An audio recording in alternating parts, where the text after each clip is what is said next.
Jetzt 80 Newtonmeter.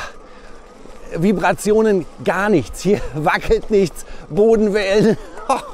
Das ist ja sagenhaft. Carsten, guck doch mal bitte. Das ist die Fahrradlampe. Die wird angeschlossen an einen kleinen Fahrraddynamo. Und wenn du schnell fährst, gibt es genügend Strom, dass die etwas leuchtet. Eng wird's mit der Sattelstütze. Ich bin einfach ein bisschen zu weit unten. Das heißt, wenn ihr über 1,85 seid, braucht ihr einfach eine längere Sattelstütze. Die ist hier ein bisschen zu knapp bemessen. Carsten, schätze mal bitte, was wiegt das? Hör doch mal auf mit deinen Fragen. Schätze mal bitte, was wiegt das? Das macht wirklich...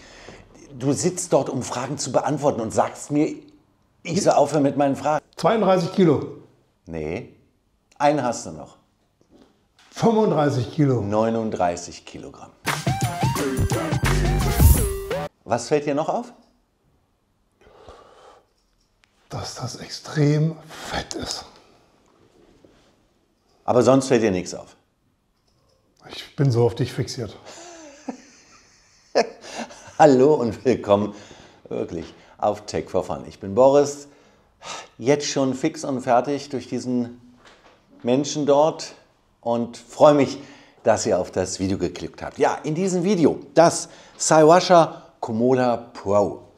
39 Kilogramm Vollfederung, Fatbike. Da bin ich wirklich gespannt, vor allen Dingen, wenn es mal ein bisschen abseits der Straße geht, wie sich das Ding fahren lässt. In dem Video ein Unboxing, dann natürlich die Montage mit Carsten aka Montagehorst und die technischen Daten. Und dann freue ich mich, geht's raus, Testfahrt mit diesem 39 Kilogramm Geschoss. Und noch eins, ich habe noch einen Discount-Code für euch. 80 € könnt ihr beim Kauf bei Saiwasha sparen. Tech for Fun, aber die Einzelheiten findet ihr hier unten. Als erstes haben wir hier das Schutzblech für vorne. Das wird der liebe Carsten gleich montieren. Dann guckt euch das, Carsten, guck doch mal bitte. Das ist die Fahrradlampe. Die wird angeschlossen an einen kleinen Fahrraddynamo. Und wenn du schnell fährst, gibt es genügend Strom, dass die etwas leuchtet. Die ist von der Feuerwehr. Das ist eine Notlampe. Nein, das hat meine BMW R90 ein bisschen größer. Aber wird sicherlich richtig hell sein. Auch für Carsten zur Montage. Dann hier ganz klar, was da drin ist, das Ladegerät. Und hier die entscheidende Frage, mit wie viel Ampere Ladestrom wird geladen? Alles über 2 Ampere ist okay. 2 Ampere schimpfe ich immer, finde ich echt zu wenig, gerade bei so fetten Akkus. Dann schauen wir mal, Carsten, langsam kriegen wir ja ein Gefühl auch, was das Gewicht kannst du jetzt nicht eruieren, aber die Größe angeht, was schätzt du? Richtig, 3 Ampere, finde ich klasse, sehr gut. Dann habt ihr hier eine schicke orangene Kiste, das Saiwasha Toolkit. So rum. Bam, bam, bam. Okay, also zum einen eine Bedienungsanleitung, Benutzerhandbuch, schön bebildert. Seht ihr mich überhaupt noch? Jetzt.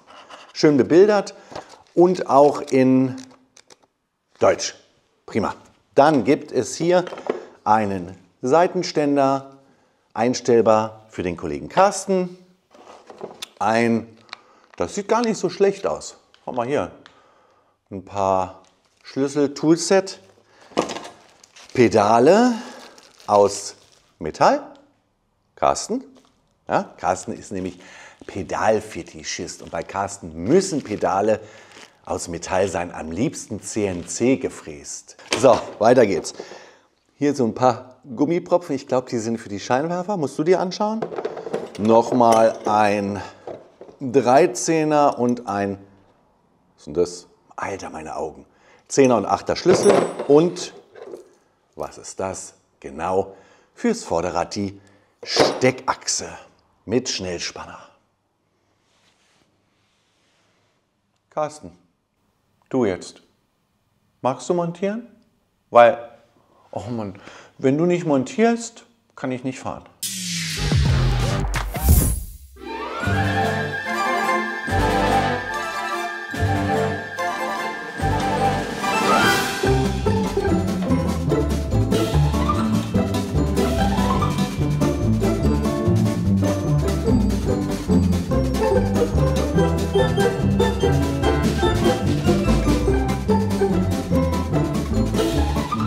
Die Schrauben ließen sich ganz gut verarbeiten. Was aufgefallen ist, mit der großen Lampe ist es ein bisschen fummelig, die Muttern anzusetzen. Auch das Schutzblech steht unter Spannung, muss man ein bisschen vorsichtig sein. Leider hat man da nur Kreuzschlitzschrauben verwendet, die man natürlich auch schnell rund machen kann. Also bitte Vorsicht dabei. 39 Kilogramm, Leute, das ist nichts für die 5. Etage oder sonst was.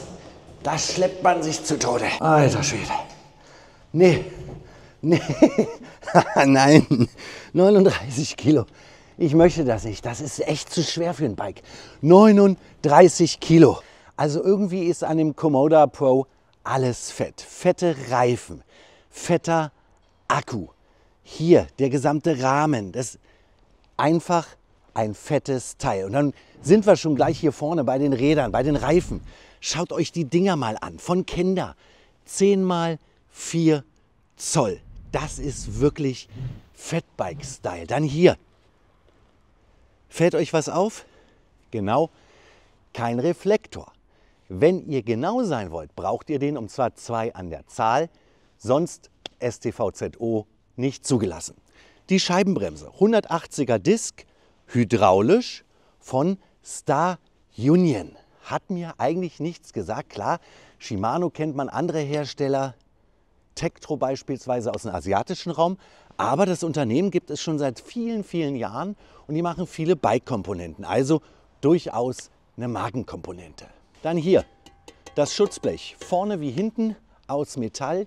Dann die Federgabel. Hier einmal einstellbar, also Preload und lockbar. Und das macht haptisch einen sehr guten und sehr wertigen Eindruck. Hier die Kabelführung, ja, könnte besser sein. Nur bei dem Bike-Konzept an sich ist halt die Frage, wo will man die Kabel, die Leitungen verstecken. Hier im Rahmen gibt es nichts. Hier ist die Federgabel.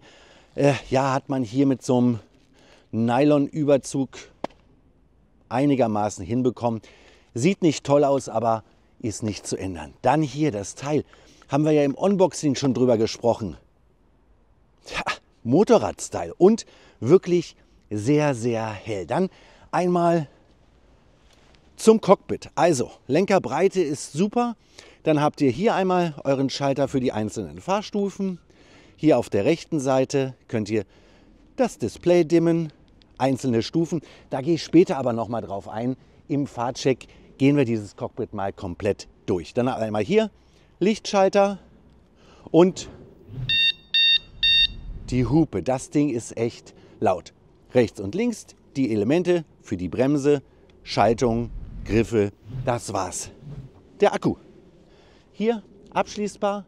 Einmal drehen und dann könnt ihr den entnehmen und boah, Freunde, das ist echt ein Klopper. Hier nochmal mit einer extra Akkuanzeige. 1040 Wattstunden. Das wiegt natürlich, keine Frage. Wieder rein, fertig. Was mir noch gefällt, hier der Vorbau, den könnt ihr euch einstellen. Das hier durch eine Schraube lösen und dann könnt ihr den Vorbau ein bisschen hoch machen, wenn ihr etwas bequemer fahren wollt. Und dann hier, das ist ja ein zweiter Teil der Magie. Wenn wir vorne die Federgabel haben, habt ihr hier eine Luftdämpfung, also Fully. Sattel muss ich nicht viel zu sagen. Gepäckträger, das ist Standard bei diesen Bikes, 25 Kilogramm belastbar. Auf der Seite oder einmal hinten der Hinterradnabenmotor mit seinen 250 Watt Leistung und eine Shimano Altus-Schaltung. Gut, normalerweise habt ihr bei diesen Bikes ganz oft 7 Gänge, hier sind es 8 Gänge. Was mir auch noch gefällt, ihr habt keine Schweißnähte, also ist natürlich Quatsch. Natürlich gibt es Schleifnähte, die sind hier aber größtenteils abgeschliffen. Auf der Seite gibt es dann noch den einstellbaren Ständer. die 180er Disk, hydraulische Bremse und, hatte ich gesagt, Schutzblech, auch aus Metall. Und dann hinten, wir schalten es nochmal einmal ein, das Rücklicht mit Bremslichtfunktion. Ich starte die Fahrtchecks immer mit der Schiebehilfe, ist ein Standard geworden. Bisschen länger auf die Minustaste drücken und los geht's. Gesetzlich geregelt bis zu 6 km/h und wir sind jetzt bei 5,1, 5,2, also alles so, wie es sein soll. Und dann nehme ich euch jetzt mal mit auf einer Fahrt ohne Motorunterstützung, also Fahrstufe 0 quasi. Und ja, warum mache ich das? Ganz einfach, ich will mal wissen, wie lässt sich das fahren als Biobike, sagt man quasi, also als Fahrrad ohne Motor und das bei 39 Kilogramm. Ich gehe jetzt mal in den ersten Gang. Das merkt man eindeutig. Also 39 Kilogramm merkt man. Das heißt nicht, wenn euer Akku leer ist und ihr müsst rein mechanisch ohne Motorunterstützung pedalieren, dass ihr nicht ankommt. Aber ja, das ist schon ordentlich. So. Ansonsten, wie fühle ich mich hier, wie bequem ist das? Also ich merke schon jetzt die Vollfederung auf meinem Fahrradweg hier, den ich immer fahre. Der hat hier viele Bodenwellen. Das ist klasse, richtig bequem. Die Lenkerbreite, wunderbar. Die Griffe okay, eine Handballenauflage fände ich schöner, aber das geht in Ordnung.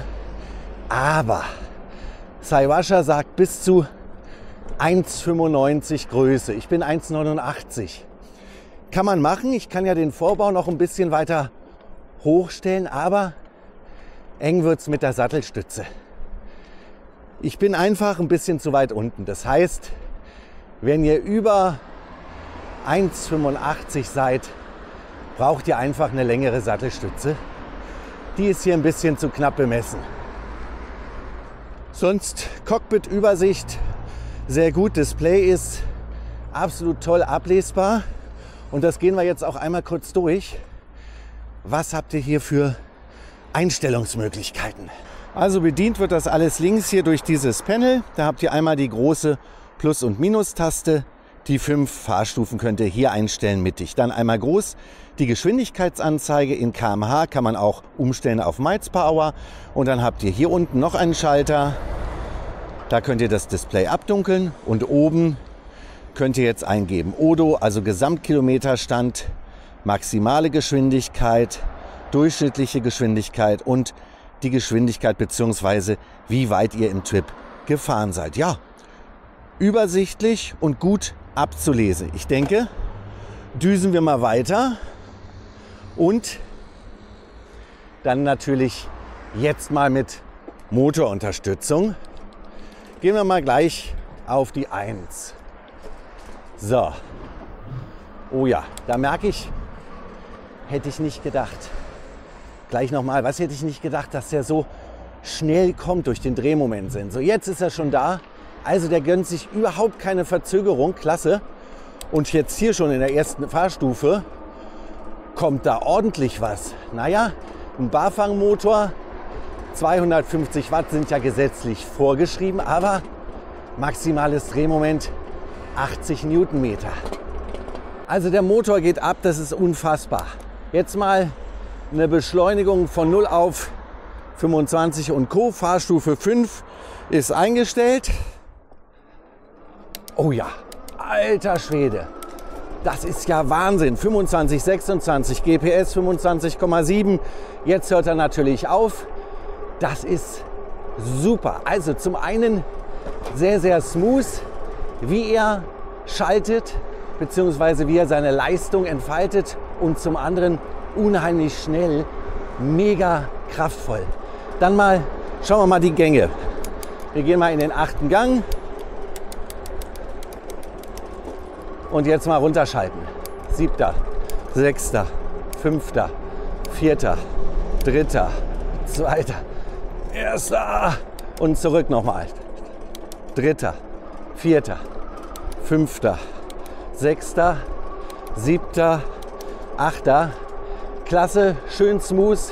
Ja, ist jetzt nicht die Top Premium Shimano Schaltung, aber bei den Schaltungen aus dem Regal von Shimano habt ihr einen Vorteil. Die sind relativ wartungsarm und 100.000-fach verkauft.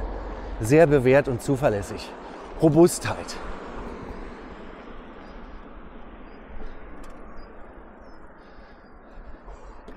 Hier so ein Bordstein, das macht dem Saiwasha überhaupt nichts aus. Null, nothing. Das wird abgefedert, vorne und hinten. Unglaublich. Also gerade die Federung hinten, die ja einstellbar ist, mit ihrem ordentlichen Federweg, das ist wie auf einer Sänfte. Richtig klasse.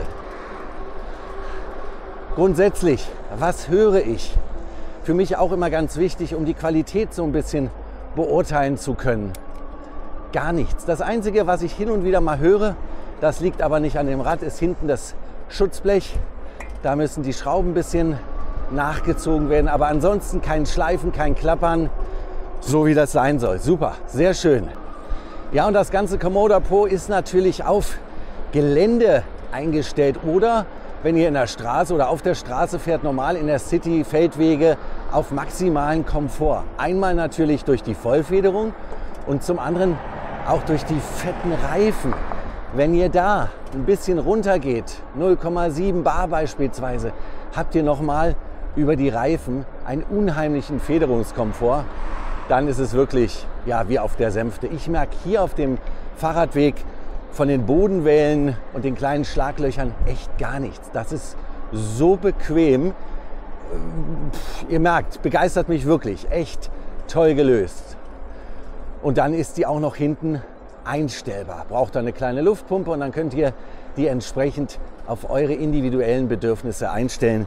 Gefällt mir. Ja, zum Cockpit habe ich schon was gesagt, zur Sitzhaltung allgemein auch. Das ist hier sportlich. Ich bräuchte eine etwas längere oder ein etwas längeres Sattelrohr. Dann wäre das klasse.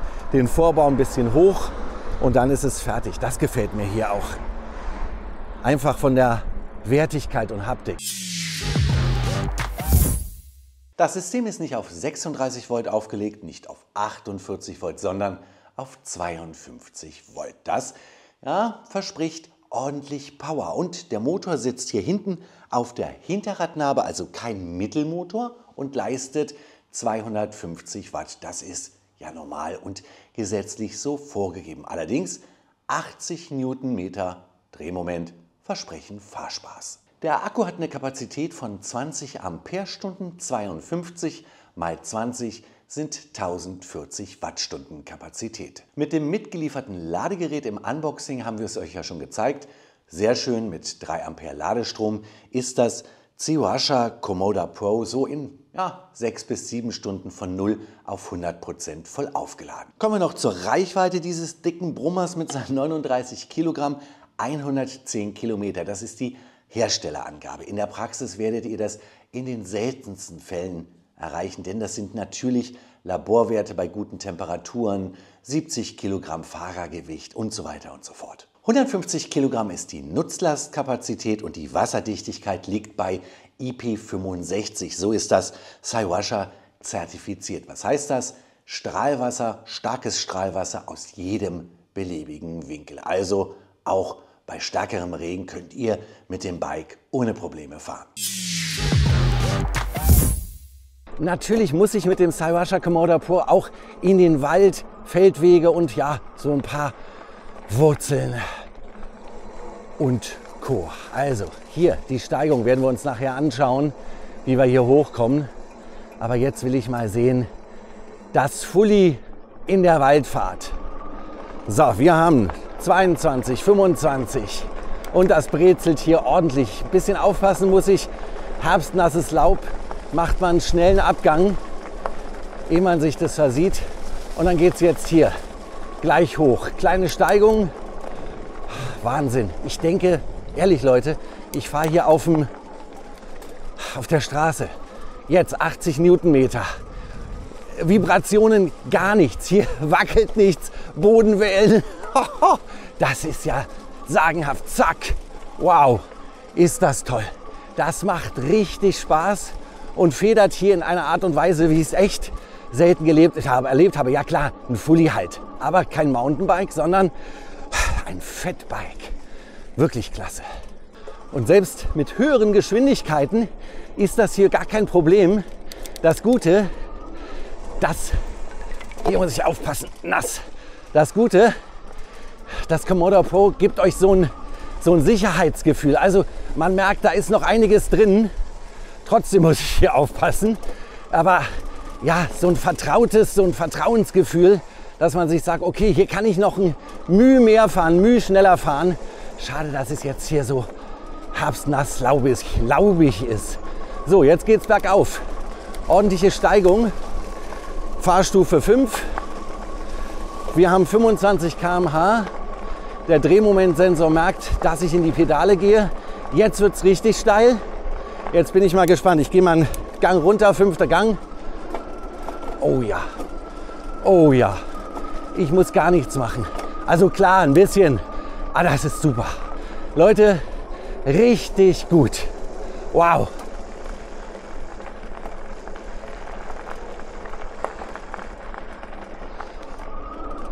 Was für eine Spaßmaschine. Was für eine Spaßmaschine.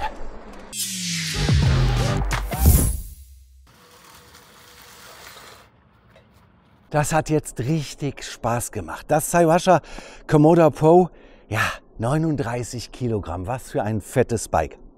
Die riesigen Reifen und die Vollfederung haben dafür gesorgt, dass ich komfortabler, selten unterwegs war. Wirklich, egal ob eine Bodenwelle, eine fette Wurzel, das federt so toll. Das ist echt absolut Primum. Ansonsten die Verarbeitung grundsätzlich gut im oberen Bereich und der Motor, ja, Bafang 80 Newtonmeter, der brezelt richtig rein, muss ich wirklich sagen. Also schon gleich von Anfang an mit dem Drehmomentsensor, der entfaltet seine Kraft richtig gut. Was gefällt mir nicht so gut? Ja, das Gewicht. Natürlich, Vollfederung, die fetten Reifen, das geht alles auf die Waage, aber 39 Kilogramm, das wollt ihr nicht in die 6. Etage tragen, auf keinen Fall. Das ist wirklich zu viel. Da braucht ihr irgendwie eine Garage oder irgendwas in der Art und Weise. Ansonsten hier das Sattelrohr. Ja? Angegeben ist es bis Fahrergröße 1,95. Das geht mit dem Sattelrohr nicht. Da müsst ihr euch einfach ein längeres kaufen, damit ihr für ich jetzt beispielsweise mit 1,89 da auch bequem fahren könnt. Ansonsten, ich habe noch einen Discount-Code für euch. Dann könnt ihr sparen, wenn ihr das Saiwasha oder andere Produkte von Saiwasha kaufen wollt, hier unten. Und bei diesem Discount-Code blende ich euch ein, wie viel Euro. Aber ist ganz ordentlich. Ansonsten bedanke ich mich bei euch fürs Zuschauen. Auch hier Daumen hoch und ein Abo ist unser Lohn und bringt den Kanal nach vorne und die Produktion weiterer Videos. Dafür schon mal lieben Dank. Bis bald. Tech for Fun.